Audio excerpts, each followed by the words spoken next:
AMD's X3D is getting even faster, the Switch 2 is getting worse before it even releases, and Intel's new GPUs, they're here. It's a little confusing. Let's get into the hot news, everybody. I'm your Brett host. We're gonna be going over the hottest tech news I can find on the internet while you enjoy your breakfast this Tuesday, May 20th, 2025. As a reminder, we are here in Taiwan covering Computex. We are heading to the show floor shortly after me filming this episode of Hot News, so we'll be bringing you all of the show floor coverage shortly. And I just want to remind you that if you come check us out over on Twitch, twitch.tv/UFD Tech, you might be able to watch the live stream of Kyler going around Computex, and you can even watch to enter to win an RTX 5090 gaming PC. And if you want to check out the twitch.tv/UFD music live stream, we have a 9070 XT PC that we're giving away over there. It's actually the Tricks build that you saw in yesterday's video that we released at 9 a.m. So you can check out that video right up there so you can know exactly what 9070 XT PC you're getting. It has a 9900 X3D CPU in it, and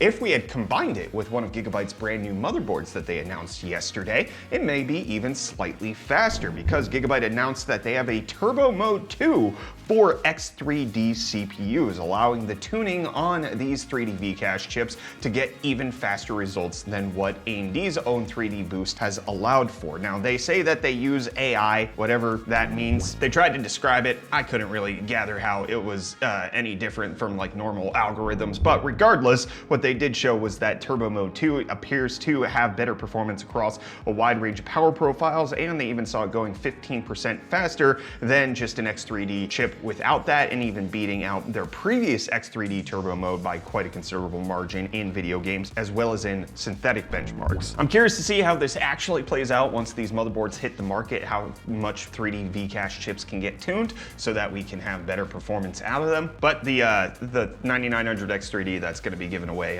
is not on one of those motherboards. It's on an ASRock board. Sorry about that. But that PC is back home, and it's probably sitting on today's video sponsor. While we may be a tech channel, something we use just as much around here are desks, specifically desks from today's sponsor, FlexiSpot. The UFD Tech office is filled to the brim with FlexiSpot desks. We got employees' workstations on them, B-roll sets, streaming and filming sets, and even some 3D printing setups. It's easy to use FlexiSpot's desks for pretty much anything because they're super versatile. We've got some E7 standing desks on display here that boast an impressive 355-pound capacity and a crazy height range. Here on the filming sets, this lets us get really creative with our filming. The desktop itself is super spacious, with us opting for the 72x30 big boy, but FlexiSpot offers a ton of size options to fit your space. The E7 also features a rigid steel frame, all moved up and down by a dual motor system, giving you a smooth and sturdy experience, even when you're giving your back a break by working way up high. While this is probably the last standing desk you buy, FlexiSpot offers a 30-day risk-free return service if for some reason it's just not for you. When you do decide to keep yours though, you'll be covered by a 15-year warranty. And because FlexiSpot doesn't stop at just keeping you standing, they want you moving too. Trust me, moving throughout the day is actually good for you and not just a notification on your watch to ignore. To pair with an E7 standing desk, FlexiSpot offers a variety of walking pads and treadmills, with us having their auto incline walking treadmill here. This compact little fella can reach a 12% incline in speeds anywhere from 0.6 to 4 miles per hour,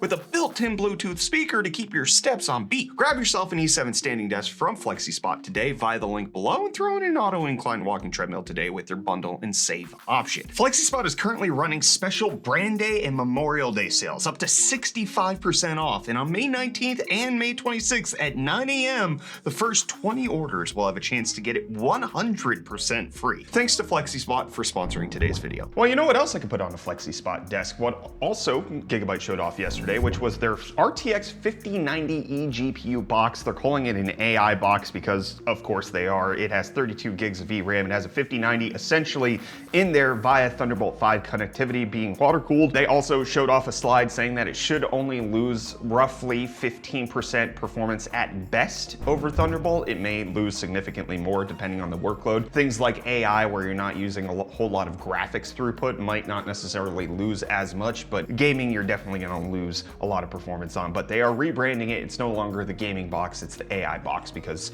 everything here at Computex is going to be AI. And I want to see this card in person. edition, the RTX 5080 Noctua edition being announced in collaboration with Asus. This GPU probably going to be at both the Asus stand as well as the Noctua stand. We're going to be looking forward to going to see that, but this thing is now a quad slot monster RTX 5080 with 3 Noctua fans cooling this bad boy. I can't wait to slot this into a system. It's going to look so good. I've loved every other previous iteration of Noctua GPUs. We've done PC builds and giveaways with them, so shout out to everybody who's rocking a Noctua GPU because we gave one away. And MSI giving away their exclusivity to Intel when it comes to their gaming handhelds. The Claw up until now has mostly just been on previous Intel chips. Now the Claw A8 being unveiled having an AMD Z2 Extreme chip. So this is one of the newer AMD partnership chips that is kind of dedicated for gaming handhelds, and it's going to go into one of the Claw 8s with 24 gigs of RAM at LPDDR5X8000. They're going to have a couple different colorways, it looks like. They're going to have the white as well as the green. I'm curious if that color is actually going to come out because that's kind of neat. But it has all of the specs that you previously know from a Claw. It's going to be running Windows 11, 8-inch screen at 1200p, 120 Hz refresh rate with 500 nits brightness and VRR, and then it has an NVMe stick. But now you're going to be able to choose between either getting Lunar Lake or potentially even getting a Z2 Extreme. No details on when specifically, the day or the price for these things, but I'll keep an eye out for it. And you might want to keep an eye out for the announcement of the Switch 2 because it finds out that it's losing features before it's even come out. Because when it was announced, Nintendo said that the Switch 2 would support variable refresh rate in all forms, whether that was on the go with handheld mode supporting VRR on the native display, or VRR being supported in docked mode for TVs that support it. But they have now clarified that that latter portion is untrue. The VRR is no longer being supported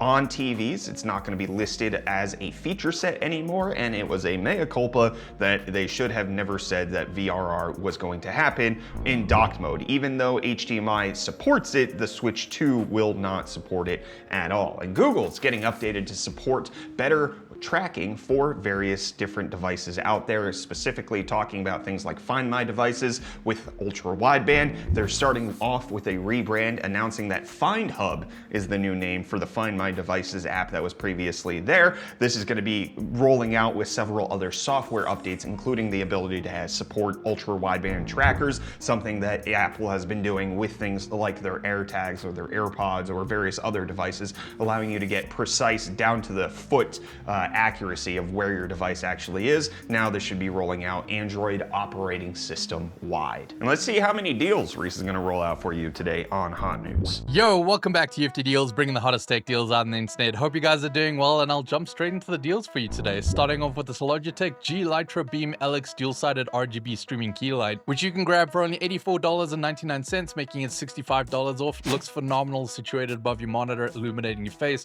doing a little bit of RGB splashback onto the wall. I love these. But then next we have the LG Evo C4 48-inch 4K smart TV, which you can grab for only $809.99 with the included promo code, making it $790 off. And then if you qualify for the Rakuten cashback, you can get an extra 20% cashback, which brings us to an all-time low for this TV. And hey, with that, the deals are done. You can find these and more linked in the video description down below. But until next time, I'm gonna hand you off back to Brett for the rest of your hot news. Cheers. Well, Reece, in case you're wondering if you could get some deals on genetic data, turns out as long as you have $265 million, you could have bought 23andMe, which is exactly what's happening from the biotech company Regeneron. 23andMe announced bankruptcy a few weeks ago. People were wondering what's going to happen with all this genetic material that they kind of have in their databases, and it turns out it's being bought by a biotech company who is using it for pharmaceutical reasons. They already have 3 million units of people's DNA in their genetic database. This 23andMe acquisition should allow them to have 15 million more. The big thing here as well is that they're going to be able to keep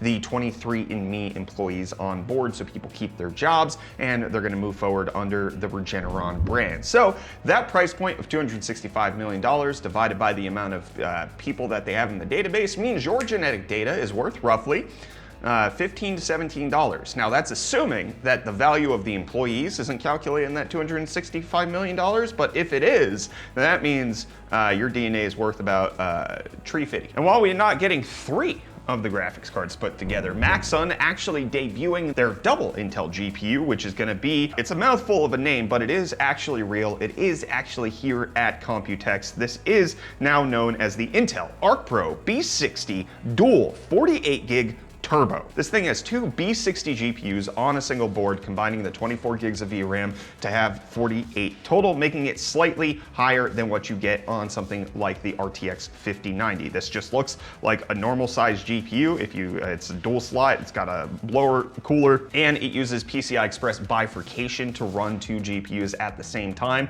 on a single slot. So you will need a motherboard that happens to support that feature set, but Intel is showing this off as a part of their Project Battlemage workstation platform, where you can put a whole bunch of these together and get up to 192 gigs of VRAM in a single setup. So they're really trying to work on that workstation AI cloud compute stuff that NVIDIA and AMD have been kind of surpassing them in until now having that. They also announced their Arc Pro B50 with 16 gigs of RAM is going to launch at $299 in case you want an Arc Pro card for any of that AI or data center stuff that you happen to be doing. But I know that's not the announcement that us gamers have been looking for. We want to know, where's the B750, where's the B770, where are these higher end Battlemage cards? And it turns out, at least according to what we've seen on the show floor, there's not a single one that's been unveiled just yet. Maybe it'll happen today, but Intel listing a B750 on their website. Now this is coming courtesy of Intel Japan, who had the B750 listed. However, the tricky part is that if you click on that link, it went to a B570 website. Now this could potentially just be a typo.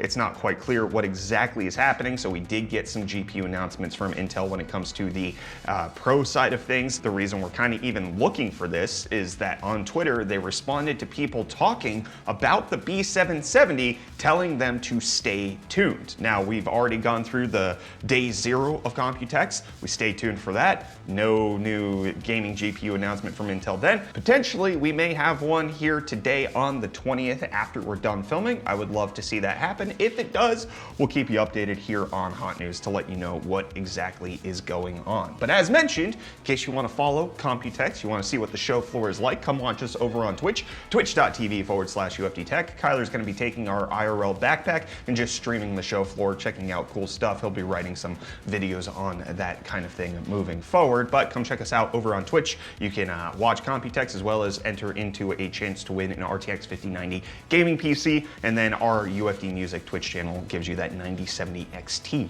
gaming PC chance. And you guys chanced your luck by typing in the comments, and the luck is that I'm gonna read them. So that's what we're gonna do. Egotist saying, imagine telling someone in 2024 that the 50 series will have worse street price to performance than the 40 Super series.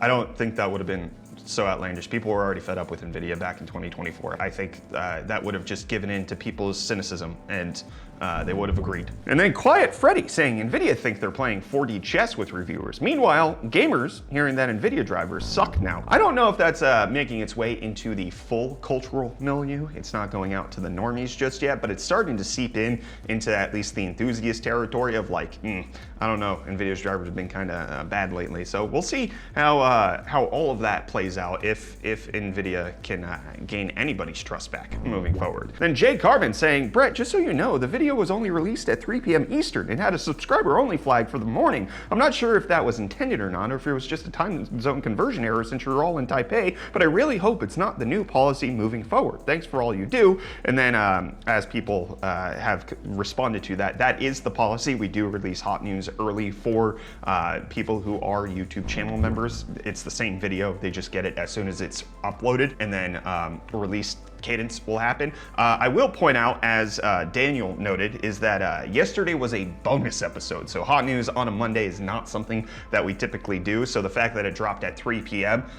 Is more than what you typically get. It wasn't going to happen at all. But the reason it actually dropped at 3 p.m. is because of this tricks video that went live at 9 a.m. yesterday. So we had to space out the videos for the algorithm just to make sure that it was all separated properly. But Hot News was done at the regular time. So members got to watch that, but it only fully released at 3 p.m. for algorithm reasons. But also it was a bonus release. It wasn't supposed to come out. Nobody was expecting it to release, so I didn't have a problem doing that. And maybe things will change with Hot News moving forward. Maybe the time will change. We'll just it's gonna be what's gonna be. Things are moving and shaking here on the back end in terms of what's going on with UFD Tech, and we're gonna do what's best for the company and the team. And if you have to watch it at a different time, that might be the sacrifice that has to happen. And then Chris, not really, saying, "Oh man, Falcon, great bit," and the Mitch scored saying, "Zoinks!" It was fun. That was a fun little thing that we did for the Falcon Northwest ad yesterday. And then Peter saying, "I'm surprised you didn't go out of your way to cover up the Mac logo on your laptop like you did with the soda cans last time." So a couple notes about this. I am not ashamed that I use a MacBook. The M4 Max MacBook Pro is the best just productivity laptop that I could possibly have. Battery life is phenomenal. Performance when not plugged in is exceptional. I have no qualms about admitting that I use a MacBook for work. This thing is fantastic. Number two, when I covered it up with the soda cans, that had nothing to do with the Mac logo, and it had everything to do with showing off switch cans to let people know I was in South Africa. So that was a separate thing. It was, I'm a Mac user. I use Mac for work, and then I game on a PC. Nothing to hide that I will use basically anything to achieve my purposes and accomplish my goals. I don't care what hardware it is. I'm not tied to a specific brand, and I do not have blind hate for a company just because the internet tells me to. Macs work for my workflow, so I'm gonna use them. And I'm gonna use you to say goodbye. See you back here for more of the hottest tech news, hopefully tomorrow.